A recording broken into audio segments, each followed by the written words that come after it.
lo mejor que ves. Guatevisión, lo mejor que ves. Guatevisión.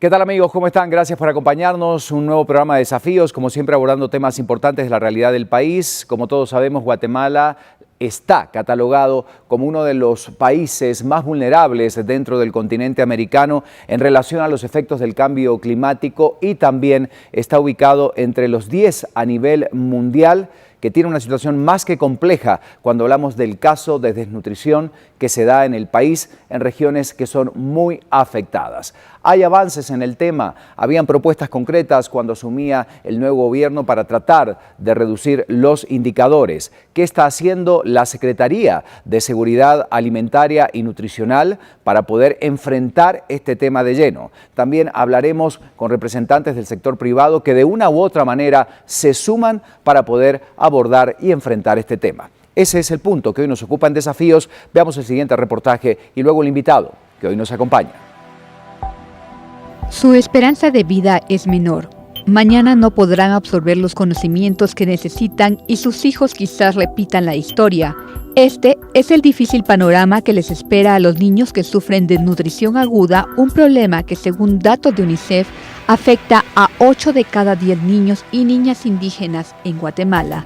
Las condiciones son peores para 4 de cada 10 menores de 5 años que sufren desnutrición crónica y que, si no son atendidos pronto, podrían incluso fallecer. Año con año ese panorama difícilmente avanza, en especial en áreas con poco acceso al agua, conocido como el corredor seco, y que durante este 2017 sufrirán la amenaza del fenómeno del Niño, el cual, han advertido meteorólogos, podrían presentarse. Sin embargo, una luz se ve al final del camino. La Secretaría de Seguridad Alimentaria y Nutricional ha mencionado que en el último mes han logrado reducciones en los niveles de desnutrición y que implementarán el plan de respuesta para la atención de hambre estacional, el cual incluye líneas de acción para el abordaje institucional y comunitario con el propósito de prevenir y mitigar los efectos del hambre estacional en el presente año. Por su parte, un grupo de empresarios creen que la solución está en cambiar los alimentos que consumen los guatemaltecos y que por décadas han tenido acceso pero no los utilizan. Desde inicios de su gobierno, el presidente Jimmy Morales se planteó reducir la desnutrición crónica infantil en 10% en los siguientes 4 años, priorizando 81 municipios en una primera fase que debiera finalizar este año, y que seguramente es uno de los desafíos más grandes de este gobierno, porque más que una cifra, Guatemala necesita asumir el tema como una prioridad nacional para dejar de perder uno de sus principales activos, si no el más importante, su gente. Para Desafíos, Mónica Obando. Interesante el reportaje que acabamos de observar. Quiero presentarles a Germán González, el secretario de Seguridad Alimentaria y Nutricional, que nos está acompañando en este enlace. Muchas gracias por estar presente en nuestro programa. Recientemente algunos medios indicaban que, ya están teniendo los primeros buenos resultados en la reducción de la desnutrición aguda. ¿Esto es así? ¿Qué cifras se están manejando? ¿Qué nos puede decir al respecto? Bueno, muchas gracias por la invitación en estar en este programa y tan importante para informarle a la población. Y es importante también decir que tenemos que tener un buen sistema de información que nos pueda estar reportando tanto la información de desnutrición aguda como crónica. Hace 8 años el Ministerio de Salud empieza a reportar por semana casos de desnutrición aguda desde los puestos de salud de una manera obligatoria, porque se vuelve una enfermedad de notificación obligatoria que hace que todo el país tenga que reportar. A partir de esa fecha se han hecho muchos esfuerzos por mejorar ese sistema de información y tener un buen registro y un buen monitoreo. Los registros que nosotros usamos son esos registros del Ministerio de Salud que se apoyan también en las encuestas nacionales de salud materno-infantil. En el caso de la desnutrición aguda, en los últimos 20 años se ha reducido 82% la desnutrición aguda y eso da cuenta de que tenemos una prioridad de poder reducir esos casos de desnutrición aguda, pero también en los últimos 3 años hemos tenido reducciones de casos bastante grandes en cuanto a desnutrición aguda de año a año. Y este año, por ejemplo, tenemos 1.100 casos menos que el año pasado. Quiere decir de que estamos previendo que este año también cerremos con una cifra inferior a los 12.500 casos de desnutrición aguda, cosa que no hemos tenido registro en el sistema de información de salud en cuanto a obtener un dato similar. Bueno, interesantes estos datos que nos está brindando. ¿Creen como espacio dedicado al tema que se puede lograr y cumplir las metas que el presidente de la República, Jimmy Morales, ofrecía cuando iniciaba su gobierno? Porque él hablaba concretamente que uno de los temas fundamentales de su gestión sería reducir la desnutrición crónica.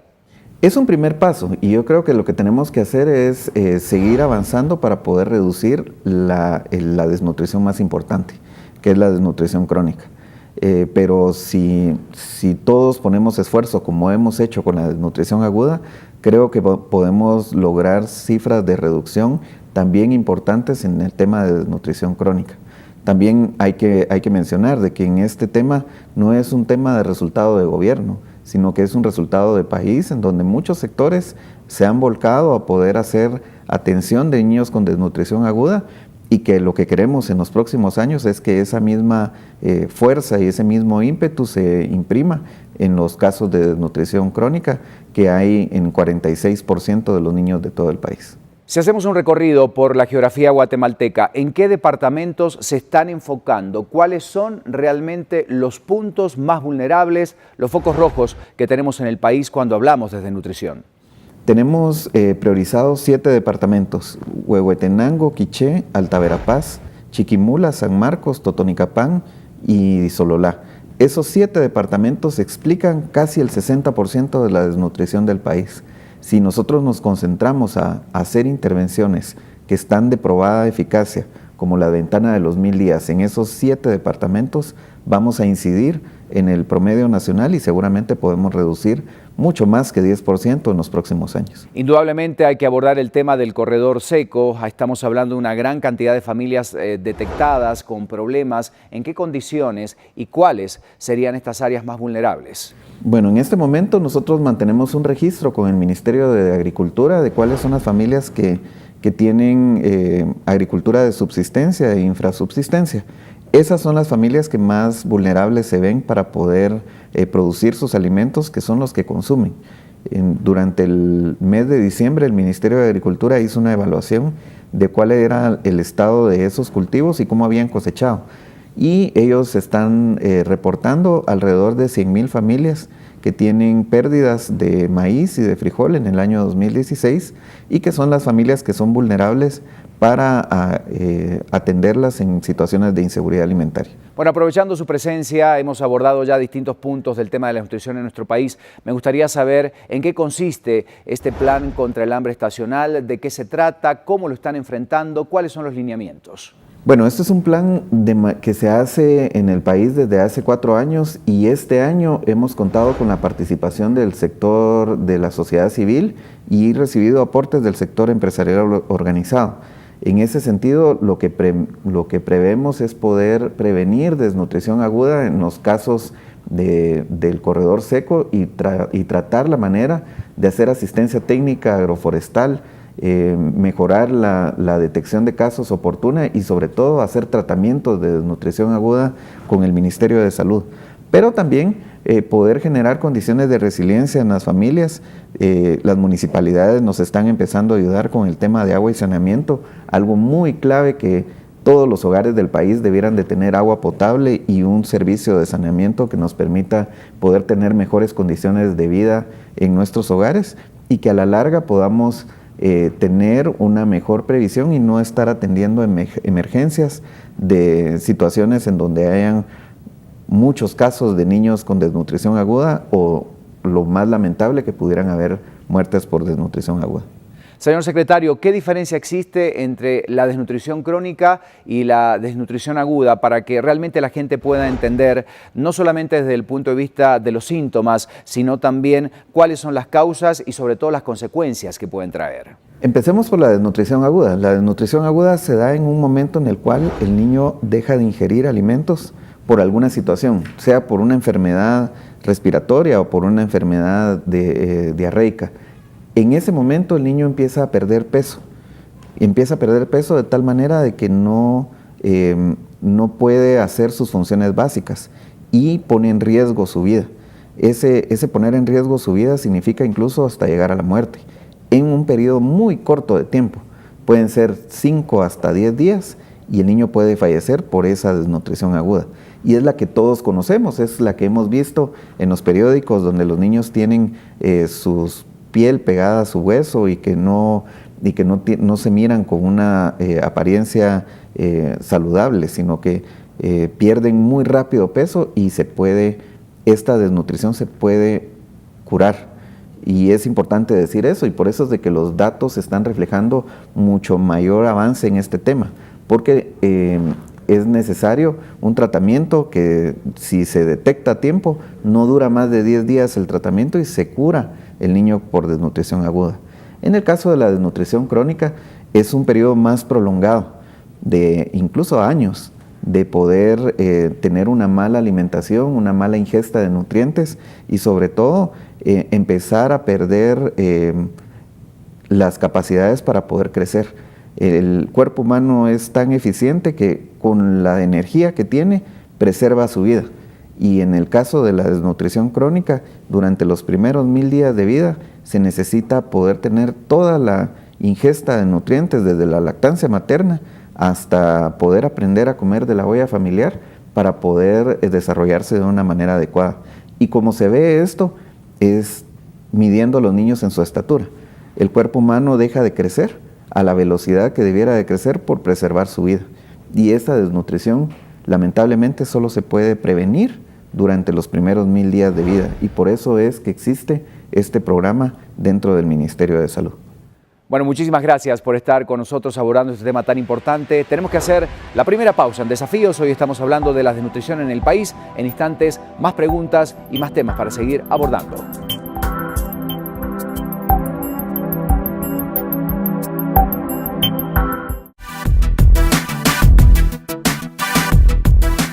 Muchas gracias por continuar con nosotros en Desafíos. Seguimos abordando el tema de la desnutrición crónica en nuestro país, los indicadores y todo lo que se está haciendo justamente para bajar estos índices. Sigue con nosotros el responsable de la CESAN, a quien le agradecemos que nos pueda acompañar en este programa. Y recién en el bloque anterior usted mencionaba algunos factores que afectan directamente a la desnutrición crónica. ¿Qué puede causar justamente esto en el largo plazo? Porque sabemos las consecuencias inmediatas cuando los niños no pueden nutrirse, pero en el desarrollo ya formal del niño, cuando está, por ejemplo, llegando a la etapa de adolescencia y algunos otros, ¿qué pasa? ¿Cuáles son las consecuencias? A largo plazo, lo que sucede es de que no se desarrolla el cuerpo humano de la manera en la cual se debió haber desarrollado. Y por ejemplo, en el caso del cerebro, nosotros desarrollamos conexiones entre nuestras neuronas de una manera casi que millones de conexiones. Un niño con desnutrición crónica no genera las cantidades de conexiones entre neuronas y se le va a hacer más difícil poder poner atención en la escuela, por ejemplo, o poder tener algún tipo de resolver problemas de matemáticas o de lenguaje o de habilidades verbales que le permitan poder ganar grados en la escuela. Un niño con desnutrición crónica es el típico niño que repite clases y que repite más de 2 veces o 3 veces y que lamentablemente pierde los grados y termina yéndose de la escuela y abandona su ciclo escolar. Y ese niño va a ser un adulto que no va a tener las condiciones de preparación para poder tener un empleo que le genere los ingresos necesarios para que su familia en su vida adulta pueda tener mejores condiciones de vida. Y el círculo se repite, porque esas condiciones de ese hogar van a ser limitadas en cuanto a su salario, limitadas en cuanto a dónde va a vivir, y seguramente los hijos de ese niño que no pudo prevenir desnutrición crónica van a también tener desnutrición crónica, y es lo que ha pasado durante los últimos 50 años en el país. Más del 50% de los niños han tenido desnutrición crónica y se sigue repitiendo ese círculo que hay que romperlo y volverlo un círculo virtuoso de la nutrición. Claro. Indudablemente de ahí vienen también los bajos niveles que tenemos, por ejemplo, en el rendimiento escolar. Hablamos de pruebas de matemática y de todo aquello que está generado dentro de lo que hace el Ministerio de Educación, y vemos los resultados que pensamos que tienen relación directa justamente con esta realidad de no poder nutrirse bien en la etapa de crecimiento. Claro, ahí lo estamos viendo en el ciclo escolar, pero también lo vemos en la mano de obra que puede ofrecer Guatemala, por ejemplo, para la competitividad. Mano de obra que es no calificada en su mayoría, casi un 70% de los guatemaltecos no son calificados en términos de mano de obra, y no podemos competir con otros países como por ejemplo Costa Rica, que tiene otro tipo de inversiones incluso para fabricar chips de computadoras, que necesita una preparación educativa mucho mayor a la que tenemos los guatemaltecos. Bueno, y según los análisis, las condiciones climáticas actuales obviamente pueden favorecer o perjudicar la situación. Hemos tenido lluvias, granizo, bueno, obviamente lo que puede seguir ocurriendo el resto de este semestre. ¿Cómo lo visualizan ustedes? Este año han iniciado las lluvias de una manera regular en la costa sur del país y en la parte central. Estamos teniendo reportes que ya también en la parte del corredor seco están empezando a hacer inicio de lluvias. La preocupación más fuerte que tenemos es que se instale un fenómeno del Niño a finales de esta época lluviosa, que es más o menos septiembre-octubre de este año, y que esto tenga un efecto sobre la canícula que va a ser en el mes de julio. No se va a tener un fenómeno del Niño en el mes de julio, pero sí la canícula puede extenderse un poco más, y ese es el pronóstico que el INSIBUME nos ha dicho, que en el corredor seco podría extenderse de 10 a 15 días la canícula, y eso podría poner en riesgo los cultivos, sobre todo de maíz, y que los agricultores no hagan la siembra de frijol en el momento en el cual se tiene que hacer, en el mes de septiembre, porque muy seguramente van a tener algún desfase en cuanto a la producción de maíz, y que tenemos que prevenir con este plan de hambre estacional. Bueno, y justamente ahí vienen los recursos que necesitan. ¿Cómo están trabajando con el tema del presupuesto abierto multianual? ¿Cuál es el monto que ha solicitado la CESAN en este tema? ¿Cómo están manejando los recursos? Porque sabemos que obviamente hace falta más dinero. ¿Cómo lo están manejando hasta ahora? Es importante mencionar de que el tema del presupuesto multianual nos hace pensar en el futuro, en pensar en largo plazo. La ley del presupuesto general de ingresos y egresos de la Nación obliga a los funcionarios de todas las instituciones del sector público a poder hacer previsiones por un año, y en el mes de febrero al mes de julio poder hacer una planificación para poder presentar al Congreso para su aprobación.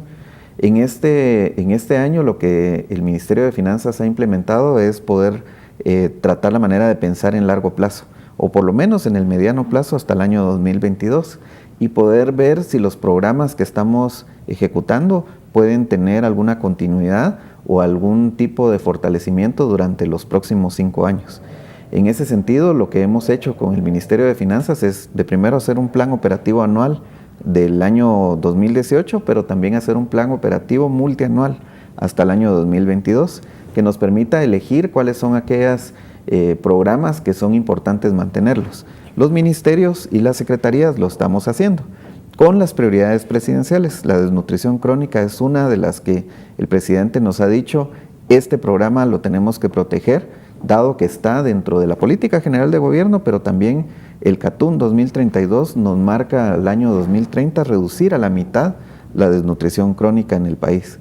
Entonces se ha priorizado la ventana de los 1000 días, por ejemplo, por parte del Ministerio de Salud, en el caso del Ministerio de Agricultura, el extensionismo agrícola, y en el caso de la CESAN hemos priorizado el tema de monitoreo, evaluación, estrategias de comunicación a la población, participación comunitaria y gobernanza y coordinación local. Estas 3 áreas nos permiten poder coordinar entre todos los sectores para poder llevar las intervenciones al mismo lugar. La CESAN tiene un presupuesto de 42 millones de quetzales actualmente, y lo que estamos presupuestando para el año 2018 es 45 millones, pero estamos previendo para el año 2022 que la CESAN tenga alrededor de 111 millones de quetzales de presupuesto en ese año. La meta es poder encontrar esos recursos en el largo plazo para poder financiar las actividades tan importantes que se realizan para coordinar y para monitorear el sistema de seguridad alimentaria. Nos gustaría saber también cuál es la meta que tiene la CESAN en cuanto a la reducción de desnutrición. ¿Cómo ustedes se han planteado el esquema en el mediano y el largo plazo? La meta que tenemos para el año 2020 es poder llevar la desnutrición crónica en niños menores de 2 años de 41.7 que teníamos en el año 2015 a 31.7 en el año 2020. Para eso hemos implementado también ya un sistema de vigilancia anual que se llama CIVESNU y que lo estamos trabajando con la cooperación internacional. El gobierno de Estados Unidos nos está apoyando para poder hacer encuestas anuales que nos permitan medir la desnutrición en todo el país. Quisiera comentarle que recientemente la fiscal general aseguraba que van a perseguir a todos los responsables de que existan tantos niños desnutridos. ¿Por qué creen que haría este tipo de declaraciones? ¿Cuál es el caso puntual que se podría seguir? Bueno, nosotros hemos recibido esas declaraciones con un agrado total porque es importante que todos los sectores de la sociedad se involucren en el tema de desnutrición, que podamos conocer cuáles son los factores que provocan la desnutrición y en este sentido pues buscar responsables. Pues es importante también saber cuáles son las causas que generan esa desnutrición. Hay bastantes investigaciones que se han realizado en Guatemala, investigaciones científicas que permiten saber cómo es que la desnutrición se ha instalado en el país. El Instituto de Nutrición de Centroamérica y Panamá va a cumplir casi 70 años de estar haciendo investigaciones sobre este tema y tratando la manera de que los gobiernos en la región, como por ejemplo Costa Rica lo ha hecho, reduzca sus índices de desnutrición. Y también hay que ver otros temas como el sobrepeso y la obesidad, que es un tema que en América es un tema emergente de los problemas alimentarios y nutricionales, que también es un tema que tenemos que trabajar los guatemaltecos. Bueno, agradecemos muchísimas gracias por estar con nosotros al responsable de la CESAN, porque nos ha podido clarificar el panorama y cómo estamos en materia de desnutrición en el país y cuáles son los pasos que debemos seguir. Hacemos una pausa y en instantes el último bloque de desafíos, hoy hablando de la desnutrición en Guatemala.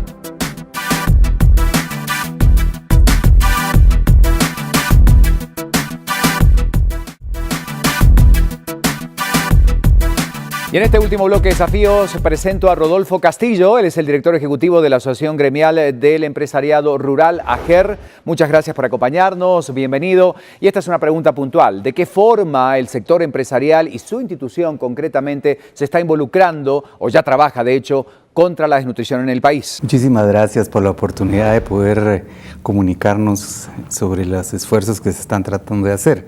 Efectivamente entendemos que el problema de la desnutrición, tanto aguda como crónica, es un problema de país.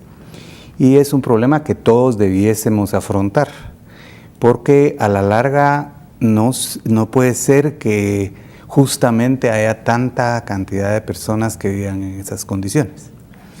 Entonces, en ese sentido, nosotros somos una asociación gremial de pequeños productores y productoras, que hemos venido trabajando desde más o menos 15 años, y dentro de las cosas que logramos fue impulsar un proyecto experimental para que se revalorizaran las plantas nativas de alto valor nutritivo para promover la seguridad alimentaria y la comercialización. Nuestra gente efectivamente siente el problema de la desnutrición, pero no es prioritario. El problema más prioritario es el de ingresos. Y entonces hemos visto en muchas de las experiencias que se han tenido de transferirle semillas u otras facilidades para que siembren en sus patios, etcétera, que pues en el momento que hay semillas siembran y medio lo consumen y muchas veces no se les da seguimiento como lo deben de consumir adecuadamente.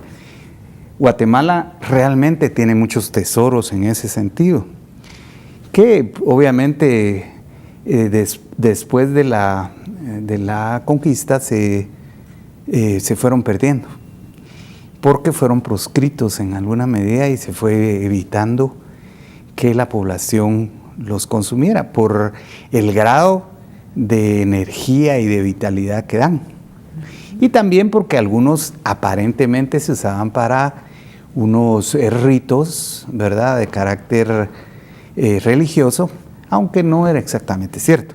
Entonces, fíjese que nosotros en ese sentido logramos que el Banco Interamericano de Desarrollo nos proporcionara una cooperación técnica no reembolsable que más o menos es de $550,000 para 3 años, y lo que se busca es contribuir entonces a la seguridad alimentaria y nutricional a partir de la revalorización. El término de revalorización de las plantas es que las personas lo aprecien. Infortunadamente, el sector urbano ve a estas plantas, que ya le voy a comentar algunas, como plantas de pobres, y entonces no las consume, ¿verdad? Entonces, parte de lo que se busca es ir haciendo un cambio de esa mentalidad, y por eso el concepto de la revalorización que se debería de dar, no solo dotando a las familias, que en este caso estamos hablando de unas 10,000 familias, que son las que se van a atender, sino que también que tengan oportunidad de ver oportunidades en el mercado. Bueno, sabemos que la base de la alimentación en Guatemala justamente es el frijol y el maíz. ¿Son estos adecuados o necesitan algún tipo de alimento? ¿Qué nos puede contar? Mire, el maíz es desarraigable, no se puede desarraigar. O sea, es parte de la cultura. Y el complemento ideal es el amaranto. Fíjese que ciertos indicadores sobre los contenidos nutricionales de la FAO nos indican que la mezcla de harinas de maíz con harinas de amaranto, por ejemplo, nos da 100 en sus indicadores. O sea, de hecho, el doctor Bressani trabajó mucho en este tema. Uno de los grandes problemas era la dificultad de aumentar la oferta, porque el maíz está muy extendido. En cambio, estos generalmente son productos que están dentro de la milpa. El sistema milpa es maíz, frijol, ayotes, chiles, que cada familia pone en su traspatio donde tiene, porque le sirve para su consumo. Entonces, ya de hecho, se han hecho las investigaciones del caso y sí hay un consumo por parte de las familias rurales, pero no se ha arraigado su producción porque no se le ve posibilidades comerciales. Sin embargo, nosotros traemos años de estar trabajando con grupos que ya procesan estos productos, el ramón, el amaranto y otros, y ya lo transforman, ¿verdad? De hecho, contamos con el requerimiento de uno de los retails para poderlos abastecer ya en el momento en que estos grupos estén preparados para eso. Hay una nueva pregunta para usted en relación al tema de alimentación de los guatemaltecos. ¿Cree que la desnutrición es el problema principal? ¿Han detectado algún otro punto que también tenga relación directa con esto? ¿Qué nos puede decir? Sí, ese es un grave problema, y parte de la idea de trasladar la cultura alimentaria y nutricional hacia las áreas urbanas es precisamente para combatir este tipo de males. O sea, de hecho se está comenzando a dar. O sea, si usted ve, hay comidas rápidas donde ya venden algunos otros productos como avenas y otros, ¿verdad? Y porque la gente ya está más consciente, ¿verdad? Entonces sí, pretendemos que la comercialización de estos productos se dé especialmente con el segmento de personas conscientes que están obesas o con sobrepeso, ¿verdad? Y que se habitúen a consumirlos. Por ejemplo, ¿qué le digo yo? La chaya tiene 10 veces más hierro que la espinaca. O sea, si Popeye la hubiera conocido, se come toda la verdad.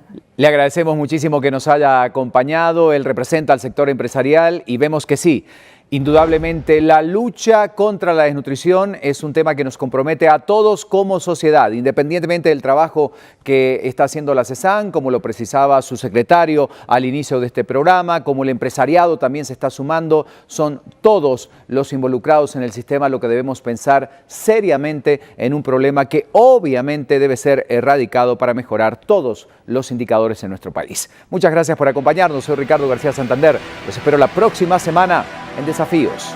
Que pasen un buen fin de semana.